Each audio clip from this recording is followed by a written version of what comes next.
masih melanjutkan cerita dari episode yang kemarin, di mana bahwa Lindu Aji telah berhasil merebut Pitaloka, calon istri tercintanya dari tangan Mak Lampir. Namun setelah terpengaruh ilmu sihirnya Mak Lampir, dan sudah diganti nama jadi Prihatini, sama sekali tidak kenal dengan Lindu Aji. Jangankan Lindu Aji, bahkan kepada kedua orang tuanya pun sama, tidak ingat sama sekali. Pada saat itu Lindu Aji sedang berusaha melakukan mengeluarkan jin yang merasuki Pitaloka. Masih di tempat yang sama, yaitu di lokasi dalam hutan Margasari. Namun yang sangat mirisnya lagi, Basir tertangkap oleh komplotan penjahat 3 serangkai kala, yang telah bergabung dengan para orang asing. Mayangsari, Baka Wulung dan Kalawika. Sedangkan Sembara masih mengejar Mak Lampir. Lalu bagaimana kisah selanjutnya? Mari kita simak. Heran aku. Ngomong apa kamu? Enggak. Tadi kamu ngomong. Lah sampean kok tega-teganya, Thomas? Minum kok sendirian? Memangnya aku tidak haus? Oh, kamu mau minum? Ya. Nih.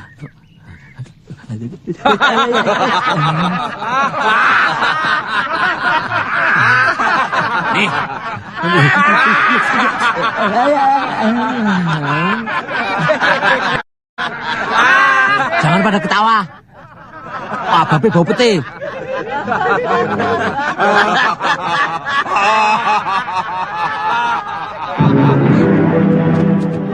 Di sisi lain, kini komplotan orang asing pun sedang beranjak memasuki lagi ke dalam hutan Margasari itu, untuk mencari Lindu Aji yang jadi incarannya yang akan dibunuh. Karena menurut mereka Lindu Aji lah yang jadi penghalang untuk merebut kerajaan Mataram. Mirisnya lagi, kini Jatmiko dan Raden Sentanu tunduk kepada komplotan orang-orang asing tersebut. Padahal, komplotan tersebut adalah musuh besarnya Jatmiko dan Raden Sentanu. Kini malah berbalik memusuhi Lindu Aji. Kita harus mencari 2 pemuda itu sampai ketemu. Kita tidak mungkin kalah menghadapi mereka. Ya, apalagi kita dapat bantuan dari nenek sakti yang mandraguna itu. Tapi kita juga harus hati-hati, sebab Lindu Aji adalah pendekar pilih tanding. Dia tidak akan mampu melawan kita berempat, apalagi ditambah seluruh kekuatan pasukan company. Aku sangat penasaran. Aku ingin bertarung dengan dia sekali lagi. Aku pun demikian, Kang Mas. Aku ingin tahu, apakah dia sanggup menghadapi gabungan ajian kita yang lain. Ada apa, Kang Mas? Mau kemana, Kang Mas? Di tengah-tengah asiknya obrolan Raden Sentanu dan Jatmiko, tiba-tiba Raden Sentanu melihat sekelebat bayangan sosok manusia di bawah pohon besar. Lalu kemudian, Raden Sentanu dan Jatmiko pun seketika berbalik arah. Dan ternyata bayangan tersebut menunjukkan bahwa Lindu Aji berada di lokasi itu bersama Pitaloka. Tentu saja, bagi Jatmiko dan Raden Sentanu akan menjajal ilmu Lindu Aji.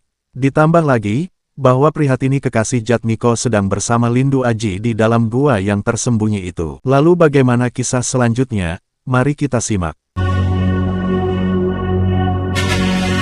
Prihatini, tunggu. Jangan gegabah. Kau ingin kita masuk dalam perangkapnya. Tapi Kang Mas, Prihatini memerlukan pertolongan kita secepatnya. Aku tahu, tapi kita harus tetap waspada. Dari tadi Kang Mas selalu curiga. Tapi Kang Mas lihat sendiri kan, dari tadi tidak terjadi apa-apa di sini. Jatmiko, di mana kewaspadaanmu sebagai kesatria? Apa matamu sudah tertutup karena cinta? Jangan bicara begitu Kang Mas. Kenyataannya begitu. Karena cinta mata hati menjadi buta, sehingga tidak bisa membedakan mana kawan mana lawan. Kang Mas, Kau mau membantah? Siapa Mayangsari, Kalawika dan Bakawulung itu? Mereka kakitaan company, musuh kita. tunggu. Tunggu di sana. Kurang ajar. Kita ketemu lagi. Mari kita adakan perhitungan sampai titik darah terakhir.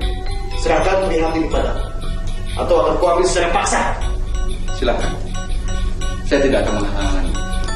Tapi tolong, satu pertanyaan dari saya. Harap Kisana jawab. Siapa nama guru Kisana berdua? Ada apa Andika menanyakan guru kami?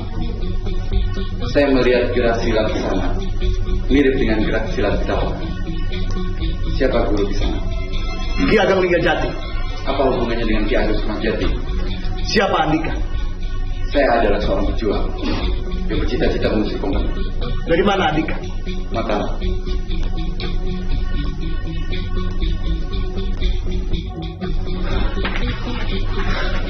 Ganjam. Ya, saya adalah utusan Sinun Sultan. Saya bertugas menggalang para ksatria. yang mau berdamai bakti kepada negara. Saya melihat Andika adalah satria yang tidak ingin Ibu Pertiwi ini diinjak-injak oleh penguasa asing. Maukah Kisana berdua memenuhi panggilan Sinuwun Untuk melawan Company? Betul. Hingga pada akhirnya, Jatmiko dan Raden Sentanu pun yang ingin menjajal ilmu Lindu Aji tidak jadi.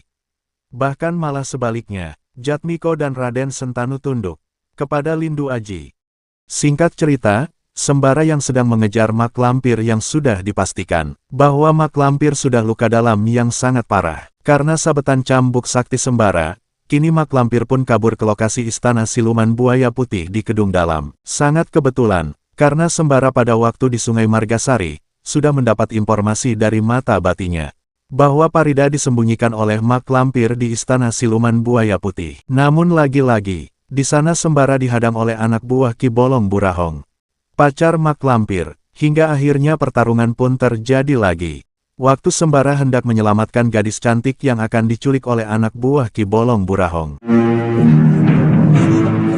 Tahan. Lihat, ada bangsa manusia lagi di sini.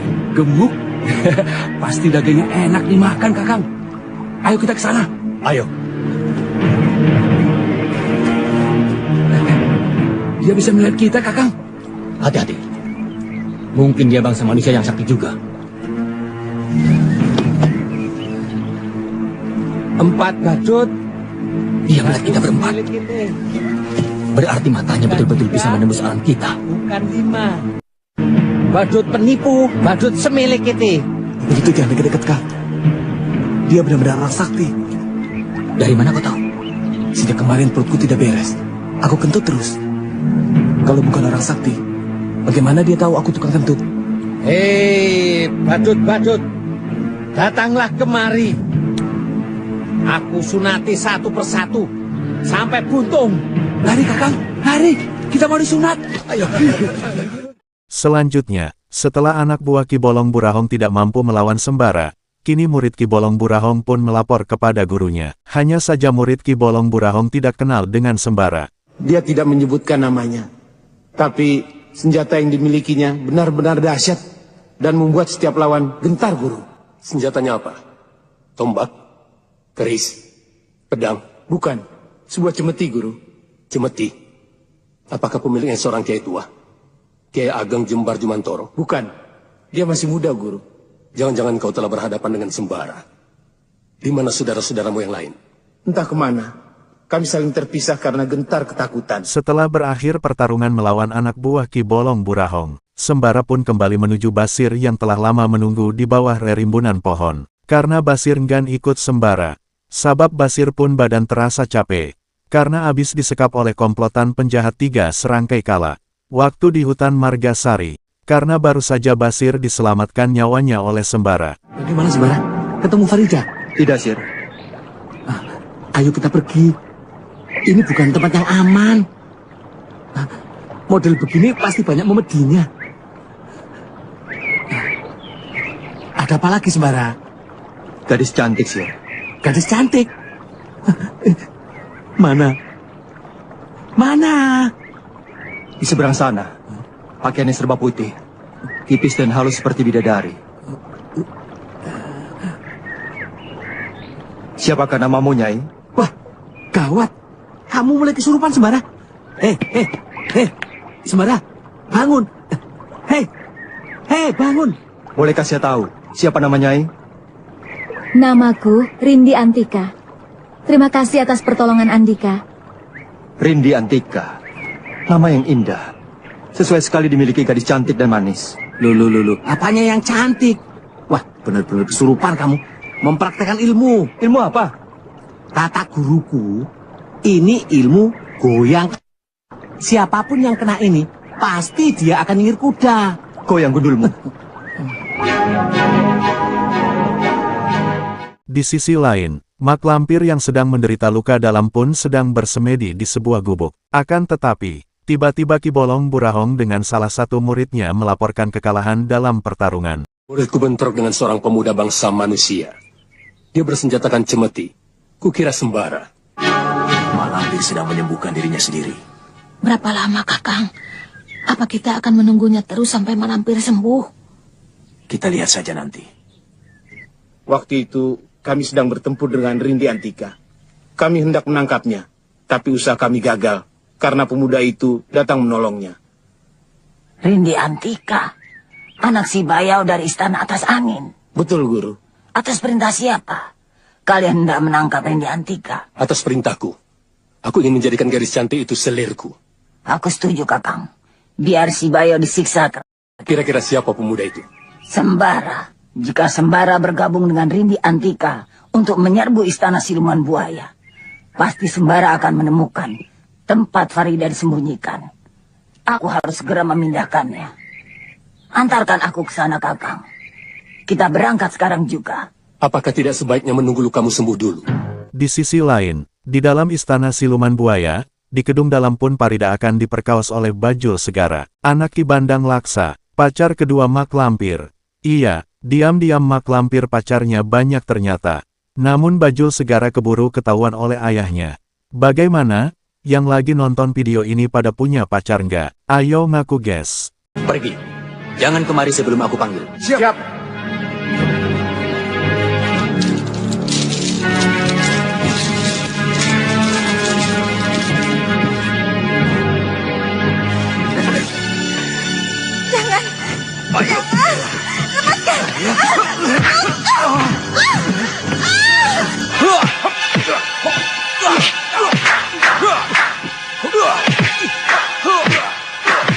Kamu bisa dibunuh Mak Lampir jika berani berbuat kurang ajar pada gadis itu.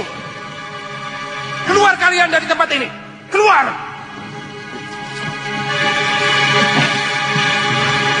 Ada apa, Kakang? Anakku Bajul Segara mau berbuat kurang ajar kepada gadis yang sedang kita jaga ini. Lama Mak Lampir tidak ada beritanya. Aku khawatir. Tiba-tiba Mak Lampir muncul dan kita disalahkan. Bisa habis kita.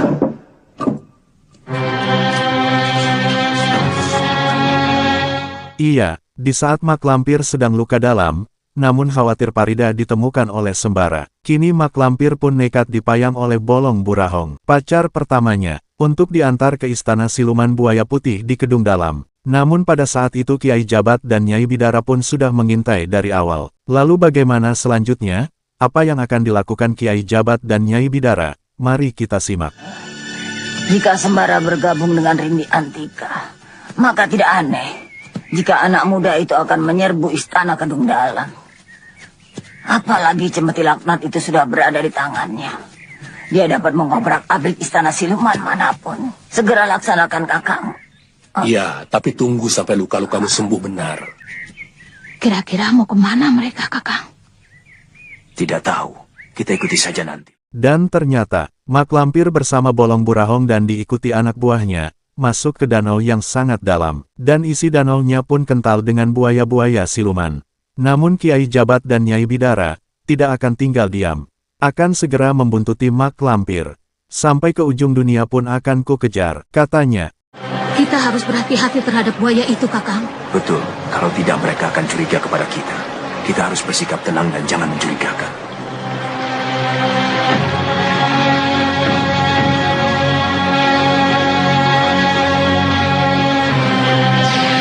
Namun sangat disayangkan, durasi video ini sudah dianggap cukup. Sampai di sini dulu, alur cerita film Legenda Gunung Merapi untuk episode kali ini. Mari kita nantikan di episode yang akan datang. Terima kasih. Kita harus bisa masuk tanpa mengundang kecurigaan pada mereka.